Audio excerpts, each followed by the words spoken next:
Thank you, Nicole. It's great to see you as well. Everything is well, and here to talk about some nerdy stuff. Yeah, well, we're always into that, that's for sure. All right, cool. So here I'm just pulling on my screen so I could see all of your beautiful faces, the ones who are choosing to show their faces. Okay, perfect. Cool. So yeah, what we're gonna do is we're gonna get started. I know we've had this class before, but just like Nicole had mentioned, things are always changing. We're always getting questions about, the different streaming platforms, the different clouds, talking about, iCloud, Google Drive, which is a cloud. You have the OneDrive, which is a cloud. You have all of the streaming services out there, music. In addition to that, all of like the Netflix, the Prime, all of these things. I know it's confusing. It's not just you, it's everyone. And it's young, it's old. So my goal today is to try to break it down, to make it a little bit more palatable so you can kind of digest it a little bit more. You may not fully digest it, but just a little bit. So once we go over all of those items that I have on my list that I want to hit, and I'm going to try to cover as much as possible without making your brain explode, then you could open up Q&A, and then you can ask some questions as it pertains to, like, the stuff that you are dealing with as it relates to the cloud and streaming. All right. So hopefully I'll cover all of those things because I hear a lot of these questions a lot when I'm underneath the hood, if you will, in people's homes, and just their knowledge of it. And so I'm taking all of that, what I hear, and the things that I think you all should know, what's important to make the decision, and then we'll kind of go from there. So with that being said, I'm actually going to share my screen. I have like a nice little slide showing. I'll just go with some talking points. So let me do this first.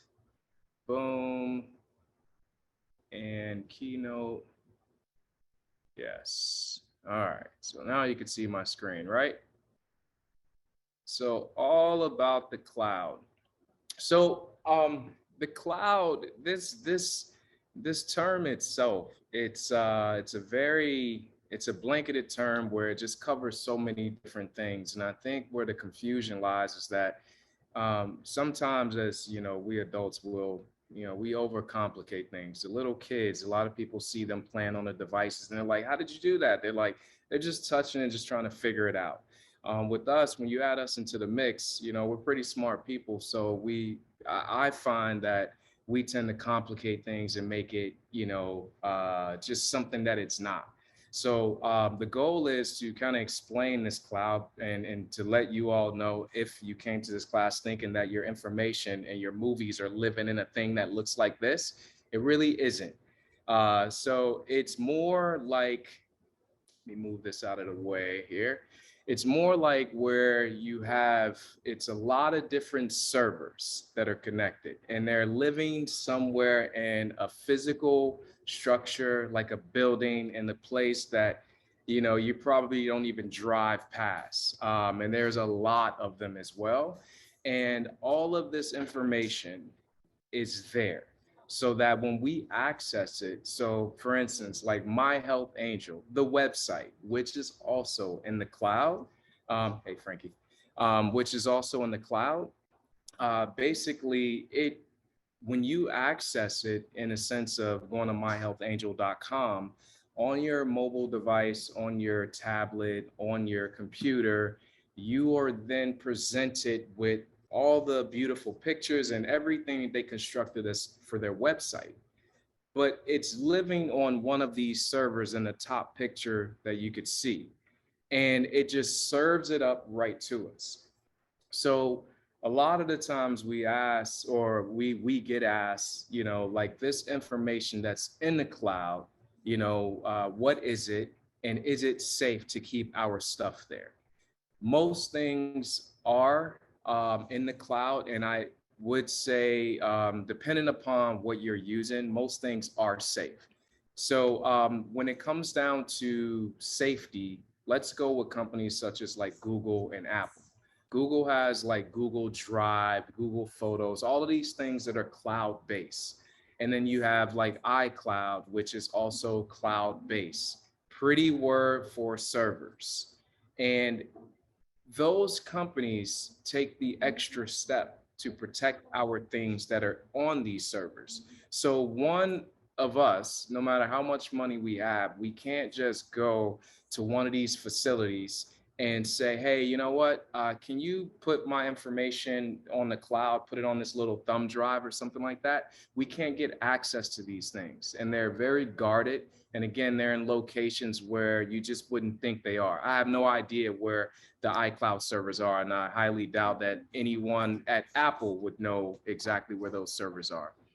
So with that being said, um, when it comes down to having this network of servers, and you could see this information, I'm not going to read everything here, but you have it up on the screen.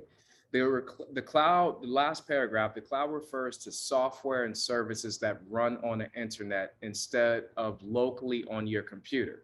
So in order to access the cloud, you have to be connected to the internet. And most cloud services can be accessed through like a web browser like Firefox, Safari, Google Chrome, and some companies all actually have like dedicated apps or applications or programs such as like Dropbox and Google Drive and things of that nature.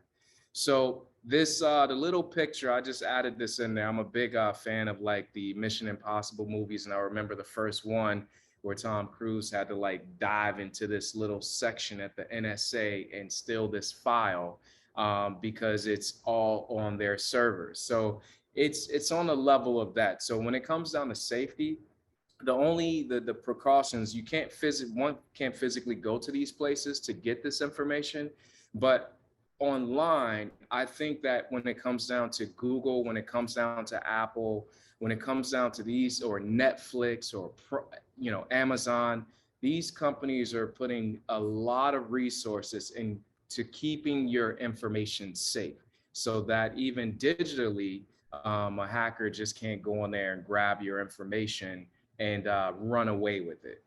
And that's all going to be, especially on us when we add in, just a strong password, two-factor authentication, and so forth. So that's the whole technical side of things. And I just wanted to kind of, take your mind off of the cloud and look at these servers so you know that that's where it's actually living. The most popular cloud storages, we're going to talk about cloud storage, how it works. We're going to talk about streaming services and how it works. And that could be music and movies, so that you will be able to have a better understanding of, when you have an account with these companies, how it works. So cloud storages, one of the purposes of cloud storage is to store your things in the cloud. And that can actually do a couple of things. One, let's use me for an example. I have Apple devices, plural. I have a Mac, an iPad, and an iPhone. And I use iCloud, I use Dropbox, and I use Google Drive. I'll tell you why I use all three of these and not just one of the services.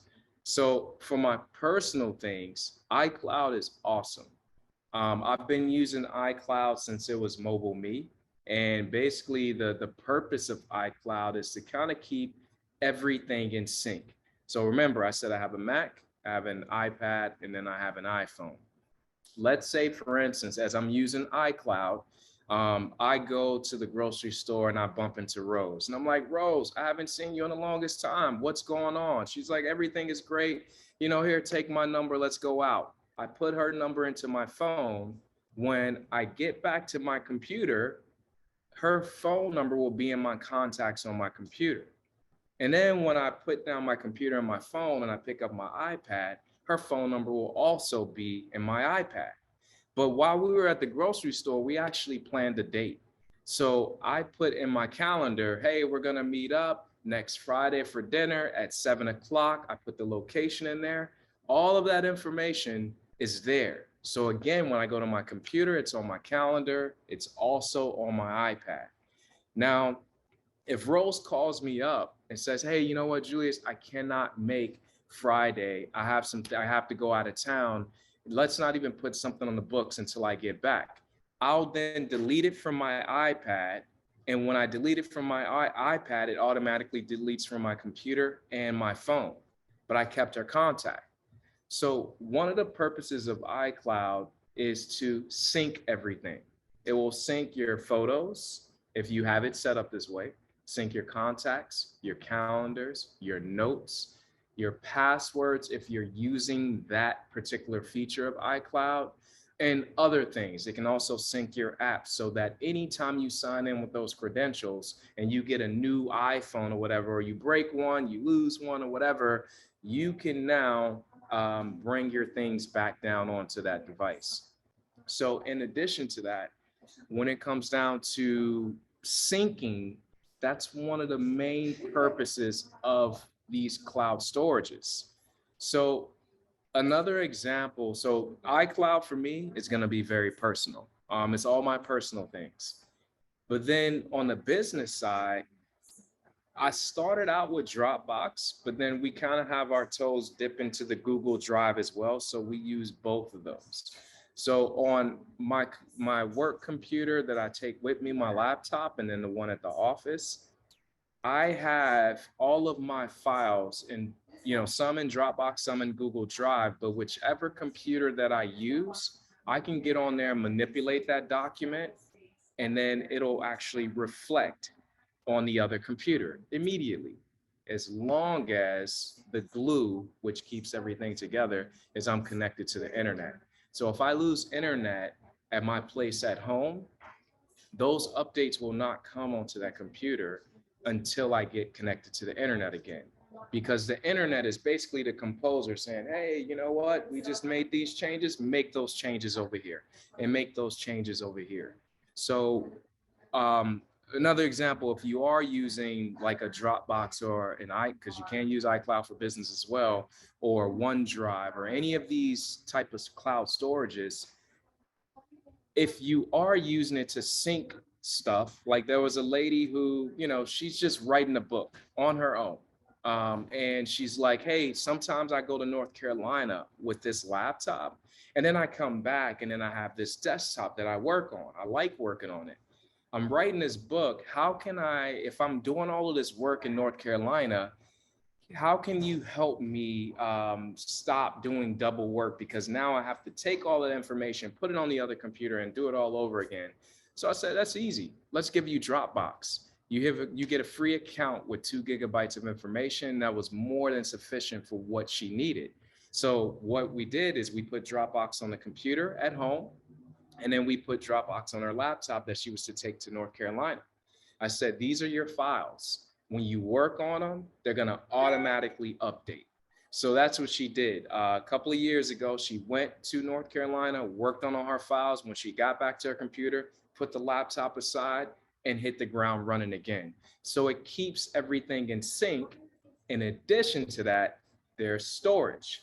So now you have the ability to, when you store something, and I'll explain this a couple of times because sometimes it's hard to grasp for certain people. So when it comes down to storage and these cloud storages, you have the ability to either only keep them in the cloud, and you can still kind of see them on your device. Well, you can see them on your device, but they're not stored there. They're not using the physical storage on your computer. When you click on it to manipulate it, it gets done in the cloud, although you can see it on your computer.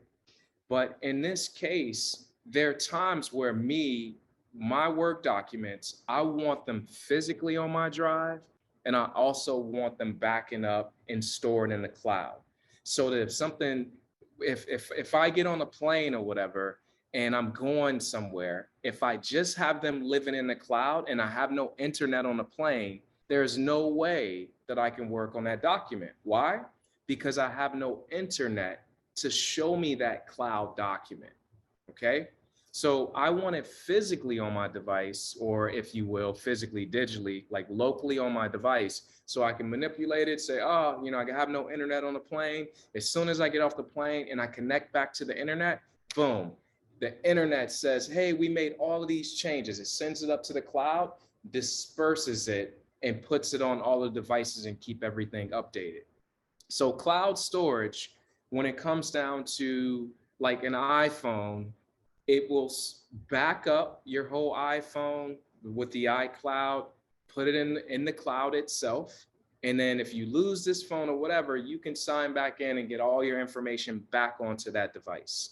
In addition to that, it'll just store it up there. So it'll mimic the local drive. So if you bought a phone that has a little bit of space and then you start to run out of physical space on an iPhone, it's not like an Android where you can just go and beef up the storage space. You're going to have to get a new phone. So people will say, well, I bought iCloud and I'm paying a lot of money for iCloud per month. So why can't I just expand my storage? Well, you can't physically alter the storage on your iPhone, but you can have a lot of storage up there. So one last example before I move on to kind of just hammer it in. Let's say you bought a 2-bedroom, 2-bath home, nice little cute home. And for that, at that time, you furnished everything out and everything was good. But then you kept going to garage sales or you go to all of these stores and you keep seeing a lot of cool stuff. And then you're like, well, I want to get another bedroom set, even though you only have 2 bedrooms. Well, only way you're going to be able to expand upon it, if you have a house, you could probably pay some guys a lump sum of money and say, hey, give me a 3rd bedroom. That's like an Android. But if you live in a condo, you're not expanding that condo, the physical space, because you don't have a backyard, you don't have the room to do so. So you would have to get storage space for these other items. So the same thing with your phone here, you can't, on an iPhone, you can't expand the physical storage. On an Android, you can. But the cloud space, they usually kind of top out at like 2 terabytes. So it's more than anything, it's storage, but it keeps everything syncing. So just this little slide here kind of reaffirms what I was stating. You know, we have these 3 devices here. And this is more like, you know, why should you get cloud services? I like the cloud because a lot of people do not remember to back up. And there was a point in time where I would go to people's homes, and this is years ago before even iCloud was as big as it is right now. I would go there and people would lose all their stuff. And I said, well, hey, did you physically plug your phone into the computer and back it up? Because, you know, they're like, oh, somebody told me to do it, but I just didn't do it. I didn't have the time. Well, Apple made it so that it's easy. As soon as you get your iCloud and you sign in, it's going to automatically start to back up for you. And it's just going to do it overnight when you're plugged in, connected to Wi-Fi, and your screen is sleeping. It backs up for you. And then when it comes down to Androids, and I like when it comes down to Android phones, I like Google to kind of back everything up, keep my contacts syncing, because you have Verizon clouds, you have the Sprint cloud. There's so many different clouds out there. And I would recommend that you all just kind of stick with the ones that are big. And I like Google, I like iCloud, I like Dropbox and things of that nature. So one of the advantages of storing your documents and files in the cloud is, just like I explained, is so you can access them from everywhere. If I go to Jill's place today and I leave all of my stuff here, and then someone says, hey man, I need this document on a personal level, or, you know, Frida says, Julius, I need to see a picture of Elijah. I can access all of my information without any of my devices. I just need a device. So I would say, hey, Nicole, let me borrow your device. And let me just log in with my credentials, and I will be able to access everything that's on my computer, documents wise and photos wise, everything that I'm storing. So you can edit your files, all of these different things from any of those different places, which I love. And the cloud just keeps everything in sync. You keep one change here, you add more items here, it pushes up to the cloud and then disperses it to the other devices. So when it comes down to the cloud and how it all works, and this is going to be for your Netflix, this is going to be for your iCloud, any type of storage like that, or music. We're the user. The ISP is your internet service provider. And then, you have the VPN server. Give me 1 second. And basically, if you have Comcast, if you have Verizon, if you have Xfinity, Comcast, Xfinity is the same thing, or AT&T, that's going to be your connection to the cloud itself. So that's going to be essential for you to be able to, kind of like create that 2-lane highway, or sometimes 3 or 4-lane highway, so that when you want to bring something down from the cloud, you can. And when you want to push something up. So anytime I take a picture on my phone, it automatically stays on my phone, but it also pushes up to the cloud all the time, so that I lose this phone. I'm like, hey, I didn't lose all those precious memories that I have. It's still there, but you need the credentials and the created account to do so. So this part, the whole syncing, storing, and backing up, I gave you all like some examples, some stories. But now we're going to use these words, and I want you to understand. So sync. Sync means that, if I have 2 devices and I have them signed in, I want things to sync, meaning I want it to flow. So if I do something here, I want it to flow over to there. Email is a great, even though that's all in the cloud. People don't associate the email with a cloud, but it is cloud-based because you can't touch the physical servers. So if I have my 3 devices, someone emails me on this device. I'm like, all right, let me respond. I respond on my iPhone. When I go to my computer and my iPad, I should see those replies there as well.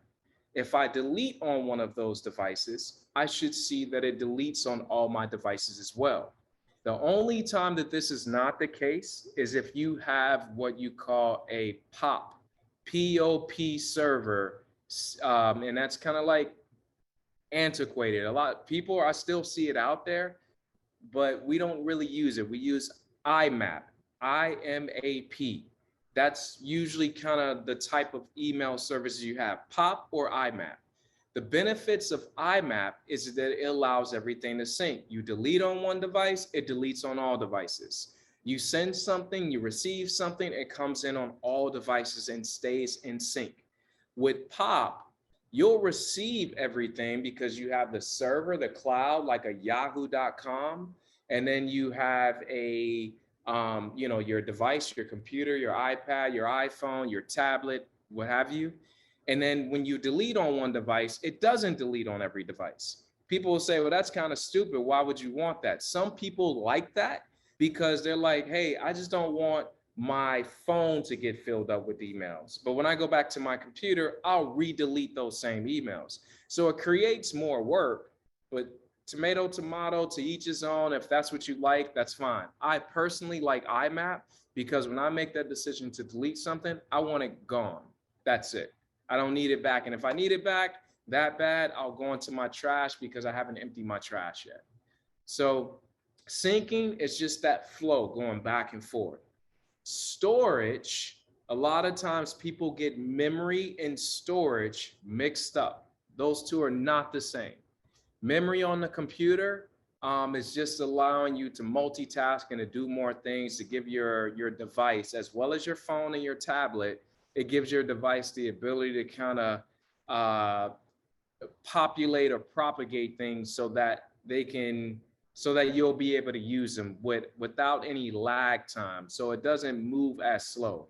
But storage space is exactly that storage space. If you buy storage space, or if you physically have it, you buy a computer with 1 terabyte or 500 gigabytes, when you reach that capacity, you either have to switch out that physical drive in your device and get another one, or you can, buy an external hard drive and store things. But when you're storing things in the cloud, you're buying space, you're leasing or renting space in the cloud so that you can back up.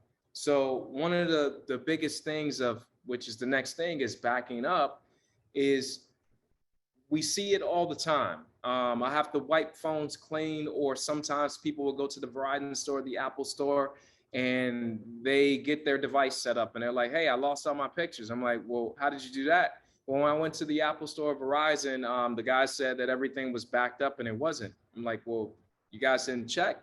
Didn't check. Nothing. So if there's no backup of it, one can't really get it back unless you have it in a different place. So backing up is important, and having the cloud is important in that case.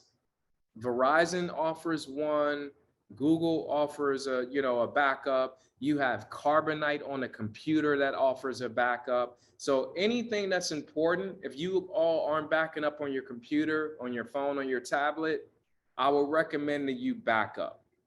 You can actually buy a physical drive just to kind of keep in your house and you can go and touch, or you could use the cloud for that purposes. For that purpose, I'm sorry. So now we get to the fun stuff. Well, I thought that was fun too, but this is probably the fun stuff for you all. When it comes down to, I think we all have a better understanding of the cloud, and it's just servers that hold data. So now we can get into like this whole streaming thing, right? So back in the day, I've told this story several times. I was a big, I lived at Blockbuster. All right. They were like my best friends. They were right down the street. I was in there all the time. I was either buying movies or I was renting them, obviously. But I remember when it went from VHS, like when my parents used to take us to Blockbuster, it was like better than movie night at the theater for us, because we just got hit with all of these movies. And I'm like, what is this? What is that? And we would go to the counter with these stacks of VHS tapes. And then, we have to watch them all, but we were being charged all of this money to rent those movies. Great concept, but obviously they didn't survive. But I remember those days. But it's like over time, when I got older, now DVDs were the popular thing. I started to collect these movies. And so I had a huge collection. And I'm like, hey, you know what? I'll watch that movie a couple of times, but I had it all. So if I needed it, I just go and reach out and physically get it, throw it in a DVD player, hit play, wait till it starts up, boom, I'm watching my movie. Now, hopefully I didn't spill anything on that DVD, or, it didn't get scratched up in the last time I watched it, because otherwise I have to take it off, wipe it, blow on it, all of that good stuff. And in addition to that, if my friend wanted to borrow a movie, I'm like, hey man, you can check out this movie. So when Netflix came about, this was 2006. I'll never forget. I went to the Blockbuster store. I was on a trip and I came back and I was late dropping off some movies. And the guy was like, hey man, you got a late fee. And it was like 30 something bucks. And I was livid. And I'm like, hey man, I'm in here all the time. I know that I'm paying part of your salary and probably the light bill around here. So can you give me a break? And he said, I can't. His hands were tied. That's how they made their money. One of their revenue sources. So I said, it is what it is. I canceled my membership and I immediately joined Netflix. At that time, Netflix was basically just mailing you out DVDs. So you would pay a fee and they would send something in the mail to you, you watch it and you send it back. Well, they got smarter and they said, instead of us physically sending these things out to you, we're going to take all of these movies and we're going to put them in the cloud on a server. So that when Rose, when Jill, when Nicole, when Ashley, when Frida, if they all wanted to watch the same movie at the same time and they're all strangers in different parts of the world, all they have to do is pay us a monthly fee and we're going to give them all you can eat buffet, or in this case, all you can watch. So they put everything on the servers in the cloud. So if we all unknowingly clicked on the same Mission Impossible 1 movie the same time and hit play on our TV, it's being streamed right to our devices. We don't have to get up and go to the little rack and take a DVD off, put it in there. It's just right on the TV automatically. But just like with the cloud, like I mentioned, what's needed in order for you to connect to this cloud? You need the internet. So you cannot stream without the internet, and you need a pretty decent internet connection. So when it comes down to like the Netflix, and I'm just gonna go over a few of them. Actually, I'll go over a few right now, and I'll talk about the rest later. But the most popular: Netflix, Prime, Hulu, Apple TV Plus. These guys, or HBO Max, they're very popular, and now that's the cloud service that you sign up for. Then the same thing with the music. You have the Pandora, you have the Spotify, you have the Apple Music. You don't touch the disc, they all put them on a server, and millions of people could be listening to that same song at the same time. And it's all being streamed right to their device. So from the cloud, it passes through the internet, comes right to our device, right into our ears, or if it's a movie in this case, it'll be to our eyes. When it comes down to the documents, which we talked about, you keep things in Google Drive for work, or a Dropbox or iCloud. You have those things on the cloud and they get pushed right to you. The smartphones and backups and everything that you can store up there. When I back up my phone, I store a carbon copy of what this phone looked like, all of my settings, into the cloud. I lose this phone, and then I have my insurance send me another phone. I'll sign into this brand new phone with my credentials, my email address, and my passwords. It'll say, hey, do you want to restore this phone from 10:32 a.m. August 4th? And I'm like, yeah, that's pretty up to date. Hit yes, and it'll say, give us a minute. I put my phone down for about, depending upon how much information. I know I can restore this phone in about 15 minutes. Once I restore it, all of my information comes right back. It looks exactly like it did the moment before I lost it, or the moment before I last backed up, I should say that, as long as you're backing up. And the same thing with apps. When you have apps on one device, those things, your purchases, all of that stuff is being stored in the cloud. And then you can get those things back as well.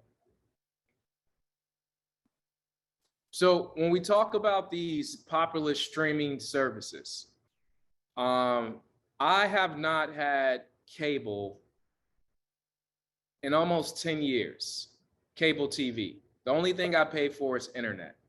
And this was before this whole wave, this whole wave of like streaming. Streaming's been around for a while, but I saw then I don't watch enough TV to merit the cost. Like the cost that Comcast, which we have in my area, is charging for the services. I can send like 4 kids to college. I'm sure you all could, like, you see it. Like the bills are going up, and it's not going to get cheaper, because they know that there are a lot of people that are cutting the cable, which, they call it.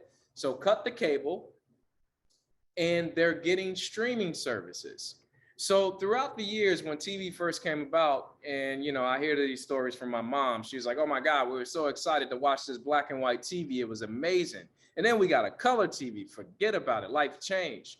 And I remember fast forwarding when I was, a young dude, and we had this huge floor TV, and we were like the cool kids on the block because we had this big tube on the floor, and we would watch that TV connected to the antenna, and we would get these programs. So the thing is, people waited for these programs, and it's like, hey, all my children, my mom used to watch that all the time, and One Life to Live. She would wait every single day at that certain time to watch that show, watch it for an hour, and all the commercials in between, and then she would get up and wait for the next shows, right? So what these guys are doing, they're saying, forget about all of that. You don't have to do that anymore. Now it's on demand. You watch it when you want to watch it. We're not going to make you wait for every episode to come out. So Netflix, when they put out a show, they're giving you all of the whole season. They're like, sit on the couch, get the popcorn, do whatever you need to do, but don't move. You could just watch as much as you want to watch, which they call binge watching. So now they're offering these shows, and then Netflix is now a producer of TV shows as well as movies. So they don't have to go to Paramount Pictures and all this stuff. They produce it in house. So they're basically saying, we have your attention. If you sign up and you pay your $14.99 a month, we can give you all you can eat or all you can watch over here. And they're different shows. So a lot of people will have a Netflix, Disney Plus, a Hulu account, a YouTube account, Prime Video, Apple TV Plus, Peacock, HBO Max, Cinemax, all of these channels. And these channels are not cable. They're just being streamed to your device. So when I stop, I'm like, hey, you know what? I want to cut costs. I want to save a little bit of money, because at that point in time, if I'm not mistaken, I was paying roughly $200 a month for my cable TV, and I was barely at home to watch it. And I like movies, but I've never been just sitting at home watching TV all day, because I'm always out and about. But it's one of these things that even if you are sitting at home watching TV all day, that's a lot of TV for 200, and that 200 probably has went up. I hear we consult on bills, so I'm like, let me see what you're paying. Like, what you're paying? No, stop that. You don't have to do that anymore. So literally, the amount of money that they were paying, they're like, hey, I only watch the History Channel. I watch Turner Classic Movies. I'm like, but you're paying $250 a month. You don't even watch sports. You got to only kill the HBO, kill the Cinemax. You don't need that. They were like, well, if my relatives come in town, they watch that. Well, how often do they come in town? Like twice a year. It's like, well, tell them to figure it out, or maybe you stream that at that point to save yourself the money. So right now, we have Netflix. I don't watch it. My wife has always had an account, so we have it. The Disney Plus and the Hulu comes free to us through one of some program, so we just have it. Apple TV Plus, never watched it. I've had it for free. I even paid for it by accident for 1 month. Never watched it. Not saying it's bad, just don't watch it. Prime Video, that's something that I do have because I have a Prime membership, and I do more with the shopping versus, but we get this as an extra. And YouTube TV, I don't have. HBO Max, it comes free with one of our plans, so we also have that. My point in telling you all of this, if you are considering cutting the cable, getting rid of your cable service, you need to keep your internet service. But then I would say choose wisely when it comes down to this. If you like a show on Netflix and it comes out once a year, maybe you sign up, go ahead, watch that show for that month, and then you can kill your account if you're not going to watch it every single month or the other options on there. That's one of the benefits of using one of these streaming services, because you can go month to month instead of signing a contract or being engaged with it for the whole year. You could just say, hey, there's this show on HBO, Westworld. And it's like, hey, I want to sign up for it. It's $9.99 a month. Let me see if they have any promotions. Oh, it's free for 1 month. Great. Let me sign up. I'll close my account after that 30 days. So you have those options, and you don't have to get all the cable boxes and those things. So this is on demand. You pull whatever you want to watch is there versus just sitting there waiting for All My Children. Same thing with music. Now, music's a big thing for me. I started out with Spotify like when Spotify first came on the scene. Loved it. And then about 2 months ago, 3 months ago, I went to Apple Music, and I liked it, but I didn't love it. So I stayed with it for a little bit, but then I went back to Spotify just because I didn't like the way it presented things to you. And plus they didn't have everything, all of my playlists that I've built up. So it's like, sort of like if you do actually marry yourself to one of these, like, in my case, I'm like, I missed my first wife, Spotify. So I went back to her. That's it. Apple Music is just not for me. Pandora is a great option because it offers, you have free versions with Spotify and Pandora. and I think, yeah, there's a free version with Apple Music. But when it comes down to the Deezer, I've never used. YouTube Music is becoming big. Tidal is a different service as well. I would say the Pandora, Apple Music, and Spotify and Amazon Music are the most popular. So I have a family plan with Spotify. It makes sense for me. But if you are just wanting to listen to some music, you could still get Google. I mean, go on YouTube, youtube.com, pull up any artist. You can listen to that music for free. There's a lot of times that, like in the house, when we leave and our dog is home alone, we pull up YouTube and put on some dog relaxing music, and we just play it, and she sleeps. So you can still listen to music for free on YouTube, as well as Pandora, and Spotify. But you're just going to get commercials with it because they have to pay for your service somehow. But it serves the same way, serves up the same way as the movies. It lives all on the server. You press on that song, you'll be able to hear it, but you need the internet to do so. So now, with all of that information that I just gave you all, we're going to come back down from the cloud and we're going to open up some Q&A. So you all have, I know you all have some questions. I hope I was able to explain that well for you all, because it's not complicated, but it's really hard to kind of like, because everybody uses the cloud and uses streaming in different ways. You have the different devices to allow you to stream. So I just wanted to try to cover it in a very broad sense. And then if you have any questions, I'll try my best to answer your specific questions. Okay, that was a lot. Wow. We definitely have to come down from the clouds. Yes. We are lost in those clouds. But Anna had a question. What is the difference between servers and browsers? Oh, that's great. Great question, Anna. So a server, think about a server like a computer, okay? A server it's essentially a computer, and it has an interface, but we don't see it. So it's just storage. And a browser is like a Safari, a Google Chrome, a Firefox. It's like the vehicle that takes you onto the internet. So in order, like, you can go through apps, but if you really want to go to Amazon.com or, one of your news sites.com, right? You need a browser to get there if you're not using their specific application. So they're not synonymous. Servers are just going to store all that information that you will then see from a browser.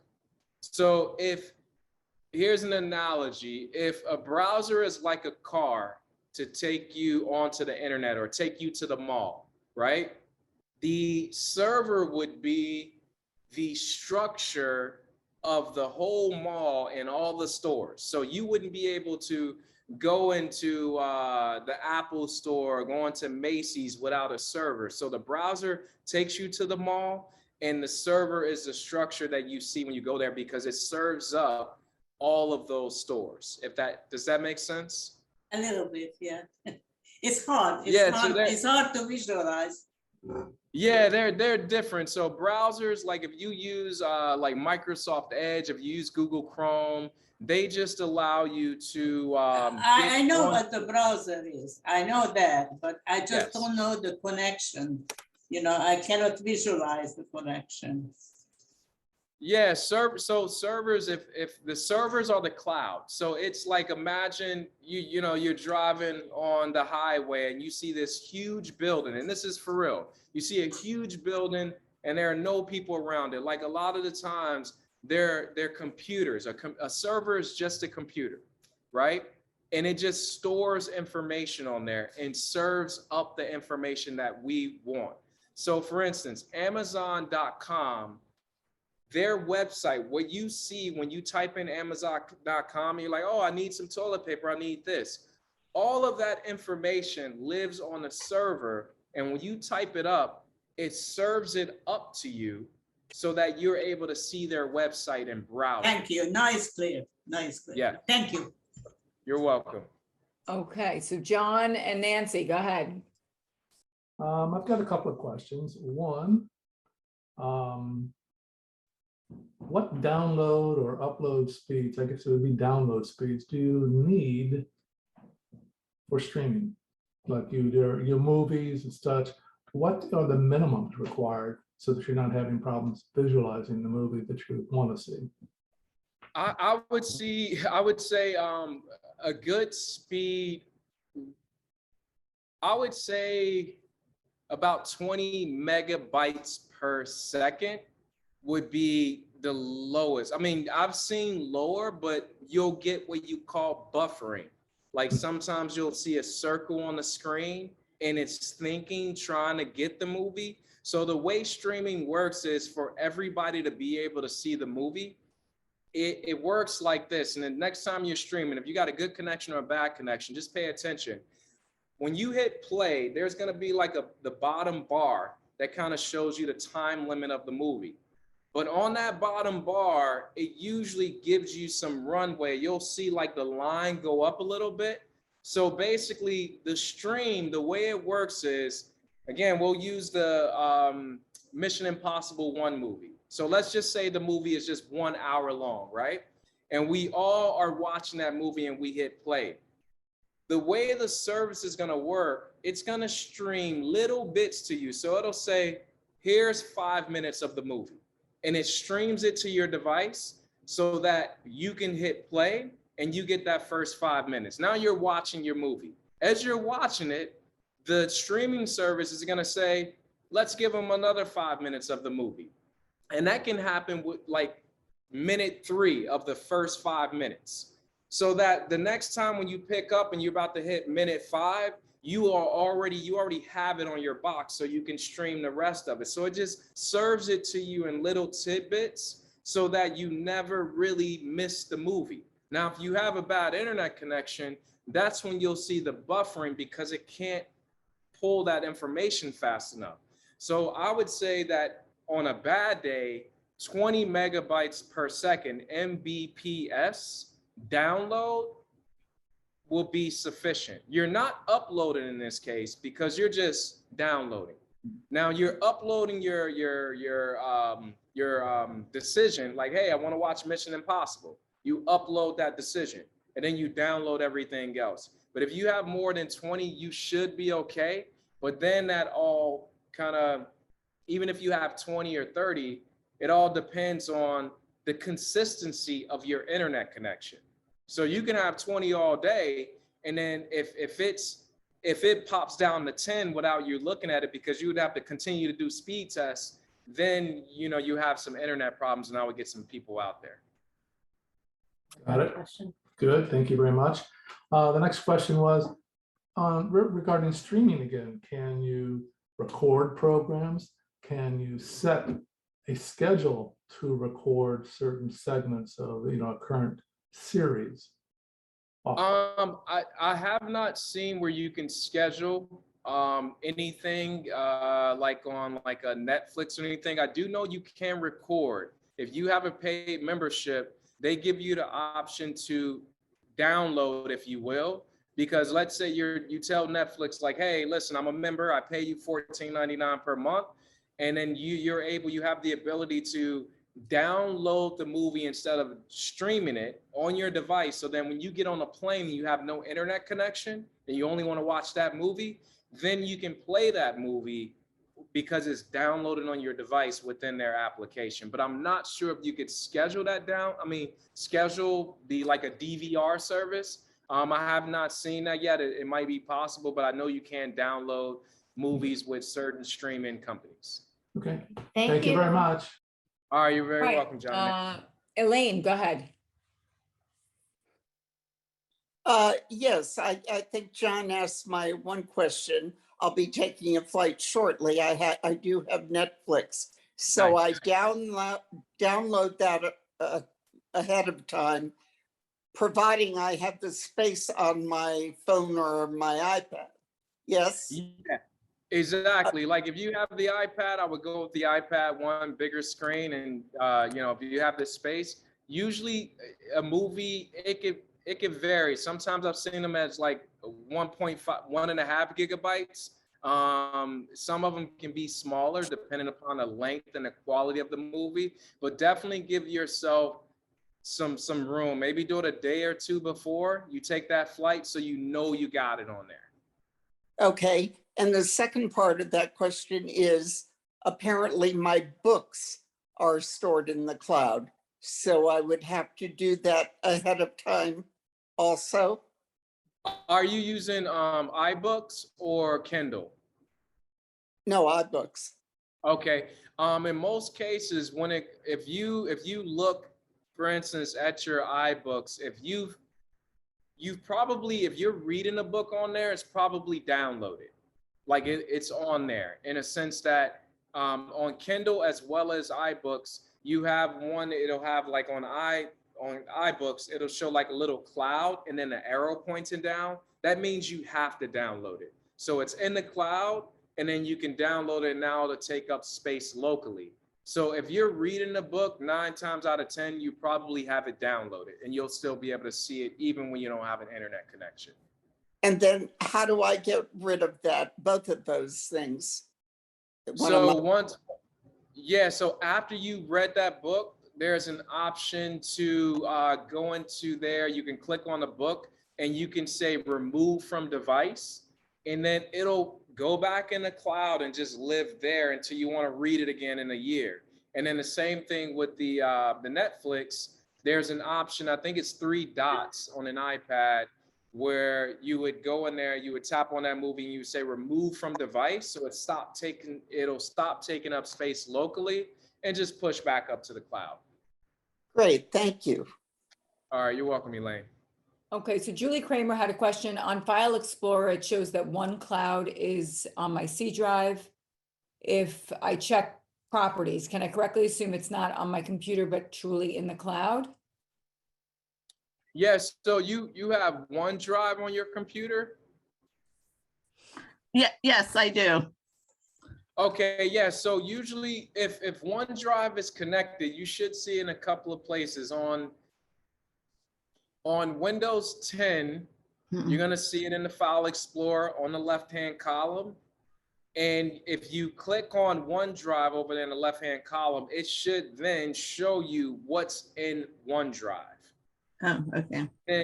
And then on the bottom right of Windows 10, as long as you're connected, it should show that like you're signed in, and it'll give you a little bit more information about what's syncing, what's not. Okay. And on Windows 11, it's just going to be in File Explorer, or you can find it in another place as well, but File Explorer. But once you click on OneDrive, that on the left, when you click on it, it should show to the right of that the files that are syncing, what's in OneDrive, and then you can look at what's not in OneDrive, what's not syncing. Okay. And in most cases, so a green like check mark next to it. Well, I usually have it turned off because this computer was originally my husband's. It was a Microsoft Surface Pro, and then he didn't like it, so he gave it to me. But when it was set up with his email and I guess his OneCloud. I don't know. So I never wanted to mess it up because I thought maybe he's using it on something else. So I turned it off, but eventually I really should start using it. Well, you can turn it back on, and if you turn it back on and you sign up with your own OneDrive account, then it'll remove his stuff. It won't delete it. It'll just stay in the cloud for him, and then however he wants to access it via OneDrive or on another computer, he can get it. Then you can sign in. You know, after you create some credentials, and then you can back up. I won't write over it. I was afraid I'd write over it and his would be gone. Yeah. No, it'll take it off of the computer for sure. But you just, once he signs back in, he'll be able to see it again. Okay, thank you. Welcome, All Julie. right, Johnny, go ahead. Okay, I have a couple too. This is Sure. Yeah. You mentioned about backing up your iPhone. Okay, I've got the iPhone and the iPad, but then I have a regular HP desktop computer. So we'll adjust that in a minute. But just about the backup, I don't ever see, I used to see with my old iPhones, I've got a 13. I used to see, you know, reminders to back up. I never see that anymore. All I ever see is when there's an upgrade or up something or other, then it will tell me, is it doing it or should I be physically backing up? It should be doing it, but I'll show you right now. Hang on, Okay. let me share my screen with you all.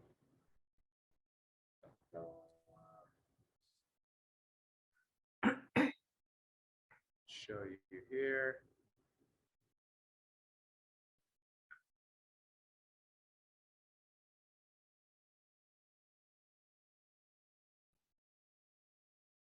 Okay, can you all see my screen here? Yes. All right, so on the iPhone, if you go into the settings, and you'll see right here, like this phone has been in a work drawer, so I haven't backed it up. It's not much more anyway, but it gives me that notification right there in the settings. If I tap on that, it'll tell you it hasn't been backed up in 3 weeks, and then I can change the backup settings. I'll just hit OK for right now. But I want to go back into here on the top where it says Nerd Alert. And then when I go into the iCloud, the first option, or the second section, first option, when I come into here, I'll go to where it says iCloud Backup at the top. Yes. And this tells you how it backs up, when you last backed up. So one, I have my iCloud backup on. And it tells me automatically back up your apps and data to the iCloud when this phone is connected to power, locked, and on Wi-Fi. So right now I'm not on Wi-Fi, so I can't even hit up backup now. And it tells me that underneath, it says, you must be connected to a Wi-Fi network to start a backup. Last successful backup was at July 12th, 2022 at 12:16 a.m. So once I connect this phone to Wi-Fi, it'll do it automatically for me. But if I was connected to Wi-Fi right now, I could just tap on backup now and manually back up my phone. Got it. Yep. Okay, so I'll just check it. I think I have it on automatic. That's probably why I'm not seeing any.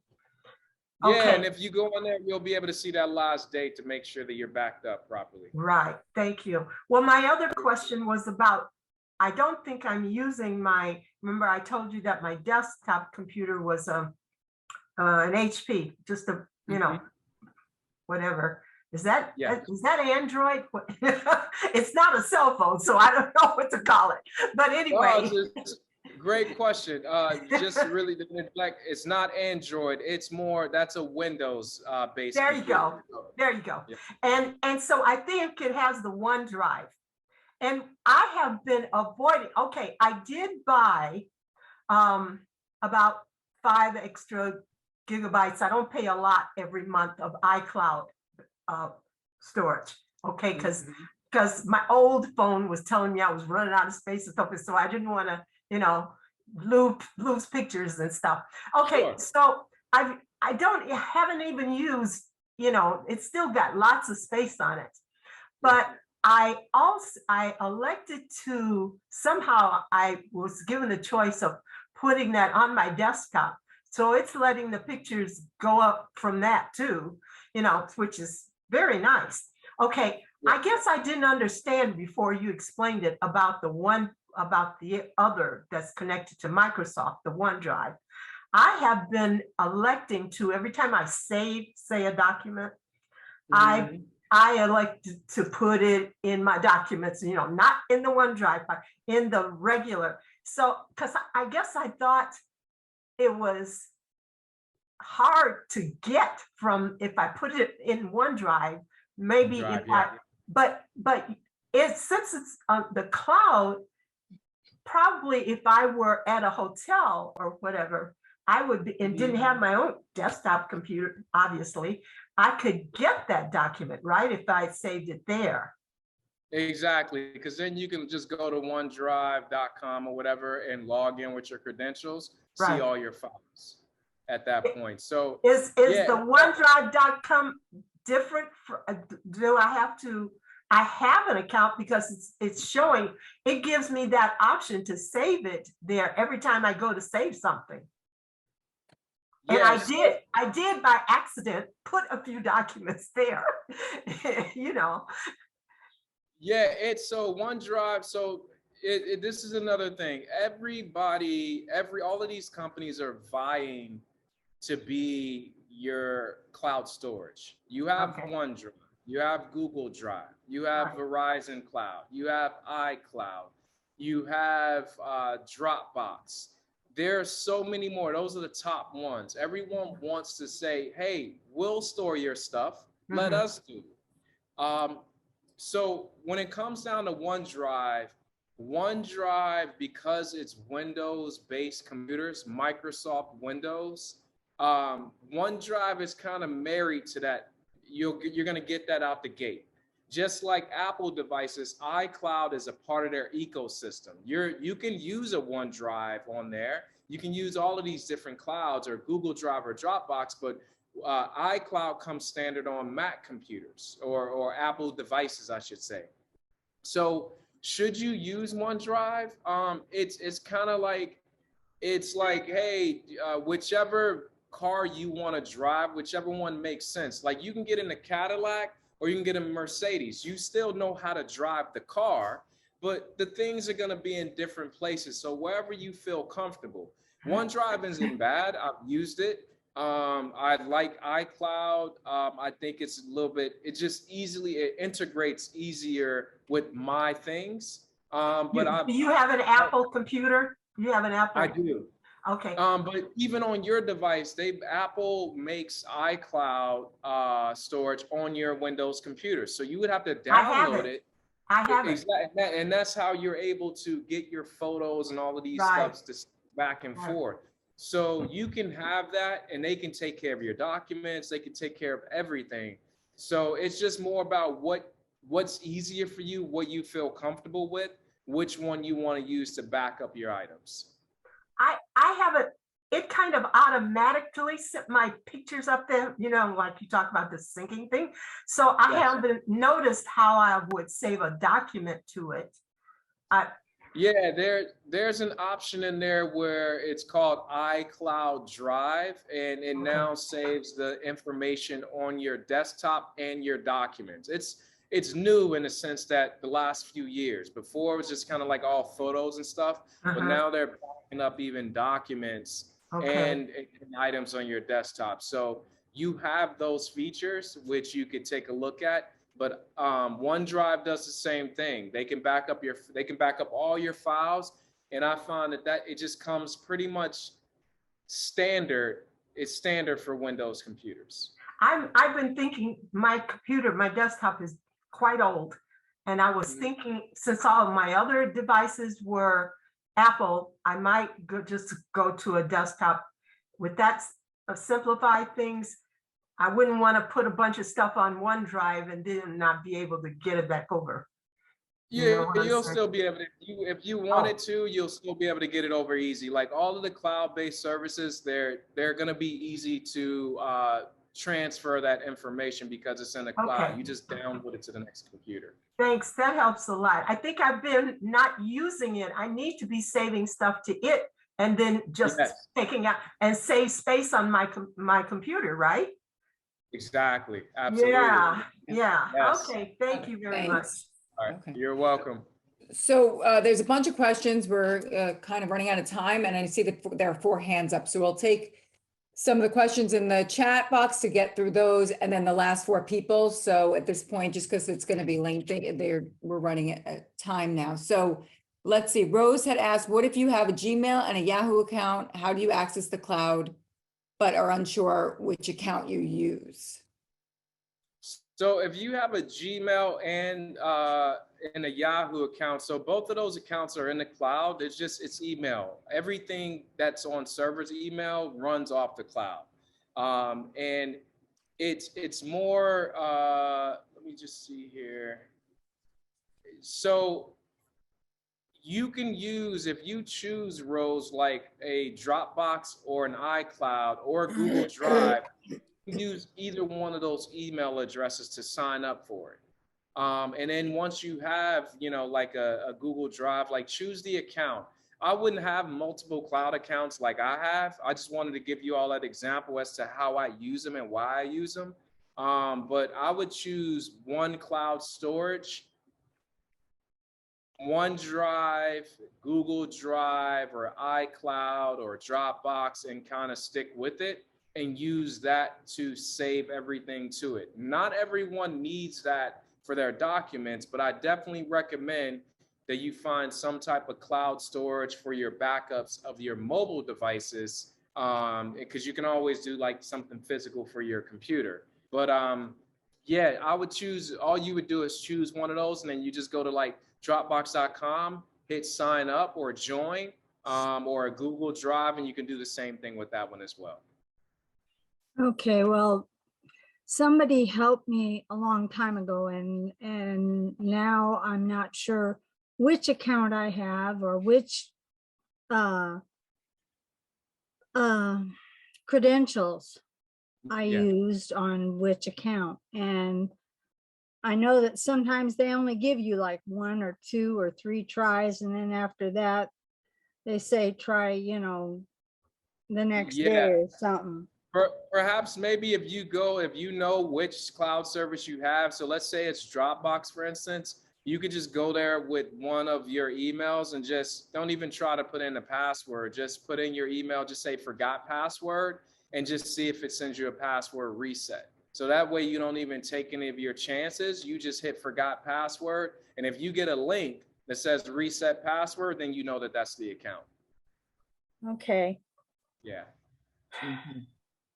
So Tony said, can I use the same iCloud, same cloud for iPhone and Windows PC? How can I sync things like pictures? Yeah, so Tony, you could do the same thing. So the benefit or the way the cloud actually works is you want to use the same key for all your devices, meaning the same credentials. I was just at someone's house yesterday, and she had 2 different iClouds, and she was wondering why this information is not on her new device. I said, are you sure you didn't have another device? If you guys didn't physically delete that information, it has to be married to an account. Well, we ended up finding that. So I have one login for iCloud that I use on every device. And that's the only way that you're going to keep everything syncing. Because if you have 2 logins, those are 2 separate accounts and things won't sync. So if you have iCloud on your phone, then you want to download the program on your Windows computer, get iCloud there, sign in with the same credentials, and then you can sync back and forth with pictures and documents and things of that nature. Okay, so I see that we have Jennifer said, how do you sync between devices? And I see, Jennifer, you have your hand raised. So that was your question? How do you sync between devices? Yes, that was the same question. Okay. Oh, okay, wait, how do you sync between devices? Which devices do you have, Jennifer? I have a laptop, an Android phone, and a desktop. Okay, are the laptop and the desktop, are they Mac or PC? Windows. Okay. So yeah, I would say choosing whichever cloud. So to sync, the first thing you would have to do is make a choice as to which syncing service you're going to use. Were you thinking about using OneDrive or Google Drive or Dropbox? I have used OneDrive in the past. Okay. So yeah, OneDrive will sync like your documents and your desktop items. So you can have that. Syncing everything, sometimes you need like, if you have like an Android, Google services like Google, basically the Google Cloud would sync your contacts, your calendar, dates, notes, things of that nature. But then you would need, and you can also have them sync your documents as well. So you can add Google Drive to your computer and, you know, not use OneDrive and just have everything in the Google world, if you will, and just use Google to be your glue to keep your device syncing. All right, if I wanted to do that, then can I transfer my data from OneDrive over to Google? Absolutely. Yeah, it's so you could basically you can have iCloud, Google, and OneDrive on your computer all at the same time. And then if let's say things are stored in OneDrive, you can literally just kind of copy and paste or move those items right to your Google Drive, let those upload and sync. And then once they upload and sync to the cloud, then you can sign in, or you can always already be signed in on your other devices and watch them come down from the cloud on those devices. But it's easy to move from one of those cloud storages, especially if you have it on your computer already, and just move those files to the new destination. Okay, thanks. All right, you're very welcome. So Judy asked, we're getting the message that your iCloud storage is full. If you don't want to buy extra iCloud storage, what should we do? So if that's the case, Judy, I mean, you don't have you'll continue to get the message if it's full. So like they give you free 5 gigabytes out the gate. If you have like 50 gigabytes and you're paying for that and it's just not enough, if backing up your device is important, I would say buy the extra space. If you don't need that, I would say, kind of clear out some stuff on your phone that you may not need.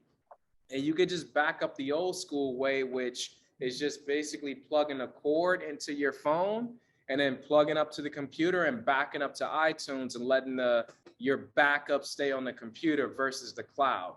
But otherwise, they're just going to continue to alert you that you're full, because that's what the service is meant to do. And plus they want your money to upgrade to the next level.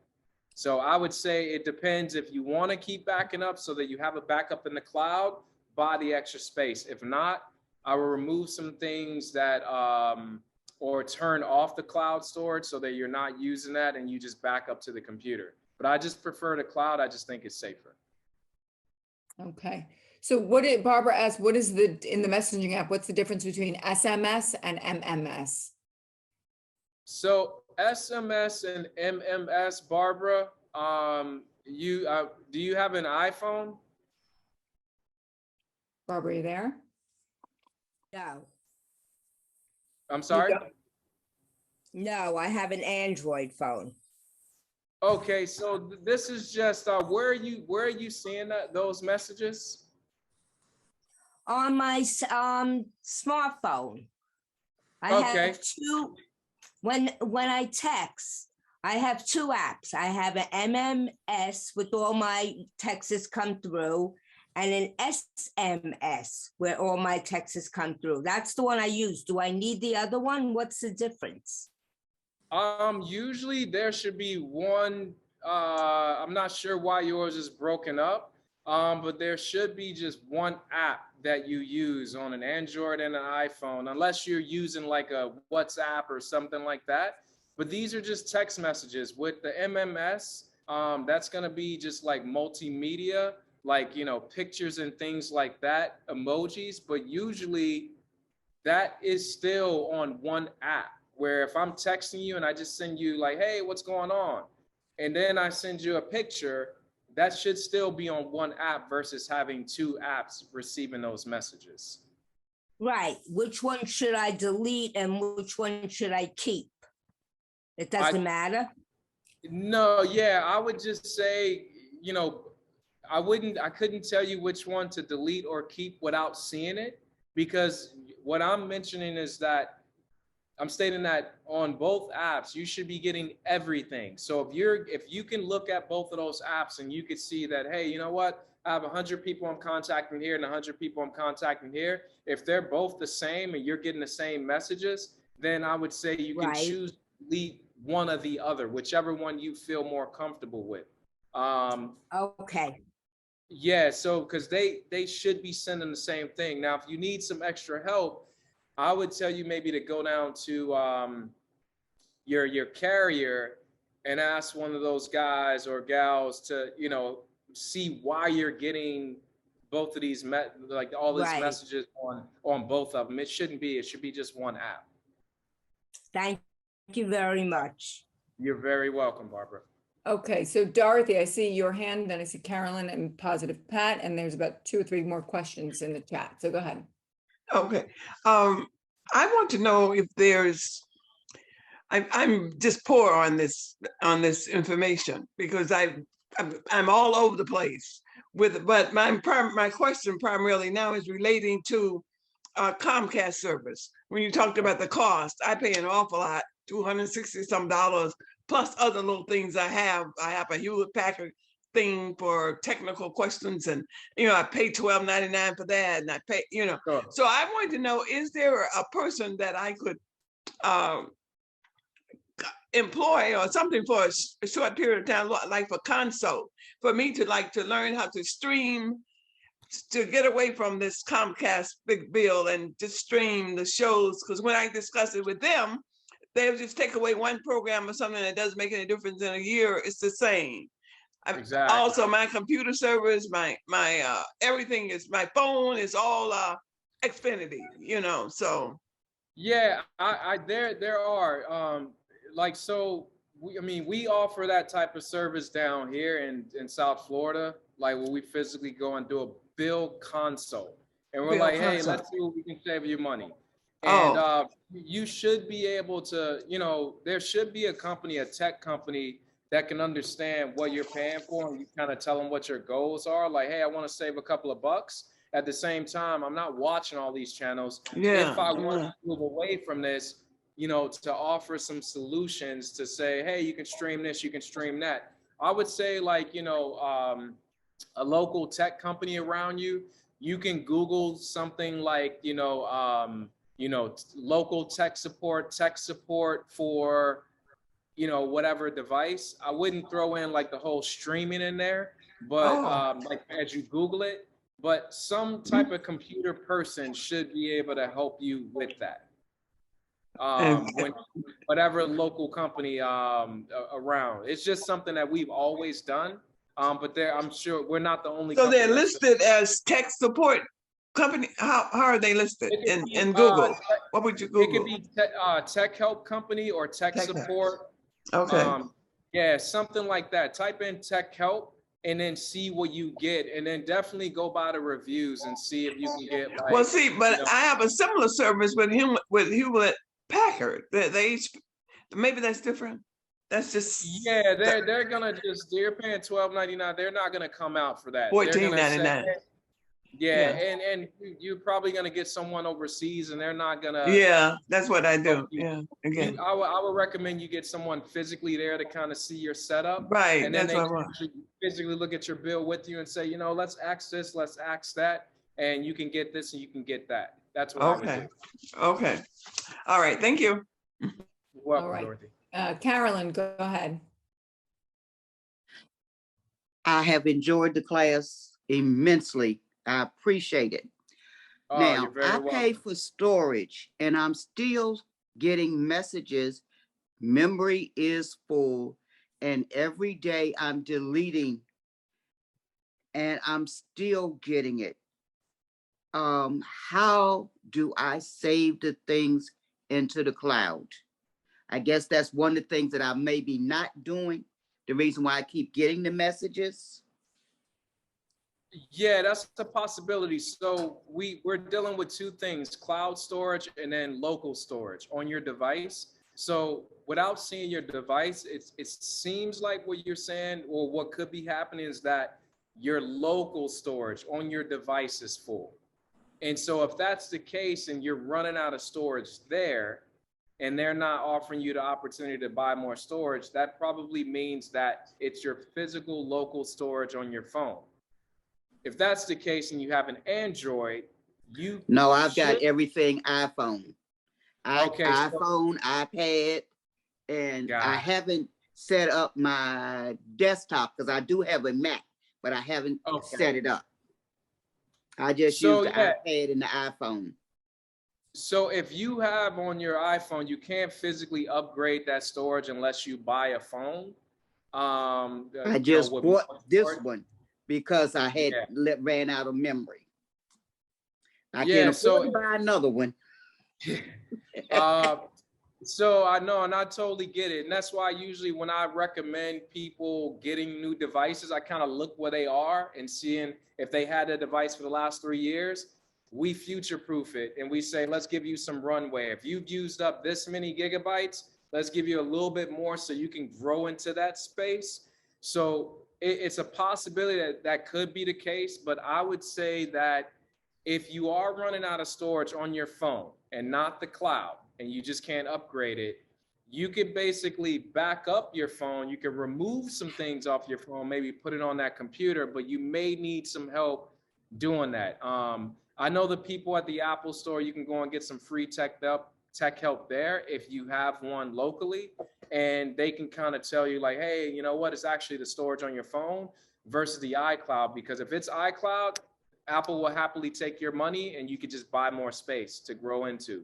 But if it's on your phone and you don't want to buy more storage space, buy another phone, which I totally get, it makes sense, then you're gonna have to remove some stuff from your phone. And I can't tell you what those things are. You would have to get some help, look at what's taking up the most space, and maybe save it to a computer, save it off your phone so it doesn't eat up all that space. Okay. All right, Positive Pack, go ahead. Hi, how you doing? Hey, Pat, how are you? Okay. I wanted to know, my videos that I have on Facebook and YouTube, are they automatically go to the cloud, my cloud? So anything that's stored on Facebook, like if you've uploaded it and posted something, it's within that Facebook world. So it's kind of stored on their servers, and you should still be able to access that all the time if you haven't deleted, because you're like the controller of your information on there. You post up something, a video or picture, it'll stay on that post until you delete it again. So, and you should be able to download it again as well. Okay, is that the same with YouTube? Same thing with YouTube. Once you actually add a video up there, it lives there until you delete it. Okay, but it's not in my personal cloud. It's not your personal cloud like an iCloud or OneDrive unless you save that file there. But when you upload it to YouTube, it lives in your account on YouTube, or Facebook, it lives in your account on Facebook. And you'll always have that key to get back and forth to that information. Okay. So what if Facebook or YouTube close down? So if Facebook or YouTube goes down indefinitely, the world is probably ending. So don't worry about it. It's okay. There you go. That's how I see it. Now, if it goes down for a day, then we're good. We'll get back to it. But they should bring it back up. But if it's indefinite, just go grab phone, go into something, and that's it. Okay, thank you. All right, so Frida Smith asks, going to Aruba next week, plan to use only the Wi-Fi at the hotel and the restaurant. Should I turn off my cellular data on my iPhone 8? Oh, that's a great question, Frida. So when it comes down to it, you want to, if you don't want to pay a hefty bill when you go overseas, what I would recommend, and sometimes you don't have this set up, you want to set up what they call Wi-Fi calling. And you can always go to your carrier or call them up and have them walk you through it. But I'm just going to show you really quick on what you can do and where it's at. So on here, Hi.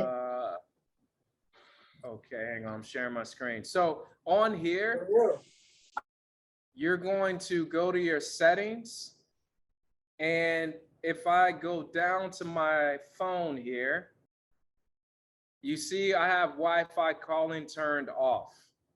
You want to turn that on, and whatever carrier you have. So if they turn that on for you, what that does is that'll allow you to make and receive phone calls to and from the States while you're overseas. But you do want to, just like you asked in your question, turn your cellular off. And the easiest way to do that, I would put my phone in airplane mode. The moment that I take off from the States, I will put my phone in airplane mode, and leave it there. And then when you get to wherever you're going, connect to Wi-Fi, and then you'll be able to make and receive those phone calls. So you want to do this before you leave. Now, if you do want to, make phone calls like on the cellular, then you would keep that on, but that's going to allow you to make those calls for free when you go overseas.